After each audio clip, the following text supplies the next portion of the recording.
আসসালামু আলাইকুম। আজকে আমরা একটি গুরুত্বপূর্ণ টপিক নিয়ে পড়াশোনা করব। সেটি হচ্ছে এশিয়ার যে সকল দেশের সমুদ্র বন্দর নেই। এরকম এশিয়াতে দেশ রয়েছে 12টি। আমরা সহজে তাদেরকে কীভাবে মনে রাখতে পারি সেই টেকনিকটি আজকে জানাবো।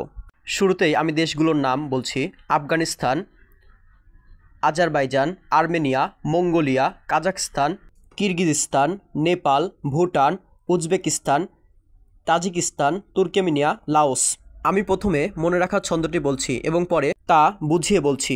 ছন্দটি হলো আফা আজ আমায় নিয়া মঙ্গোলিয়ান কাকি, যার নাম হচ্ছে নেভু উজ তাজি, তার সাথে তর্কে লাগলো। এখানে আপা মানে হচ্ছে আফগানিস্তান, আজতে হচ্ছে আজারবাইজান, আমায় নিয়াতে হচ্ছে আর্মেনিয়া, মঙ্গোলিয়ান দিয়ে মঙ্গোলিয়া, কাকির কা দিয়ে স্থান এবং কি দিয়ে কিরগিজস্তান, নে দিয়ে নেপাল, ভু দিয়ে ভুটান, উজ দিয়ে উজবেকিস্তান এবং তাজি দিয়ে তাজিকিস্তান, তর্কে দিয়ে তুর্কমেনিস্তান এবং লাগলো দিয়ে লাওস।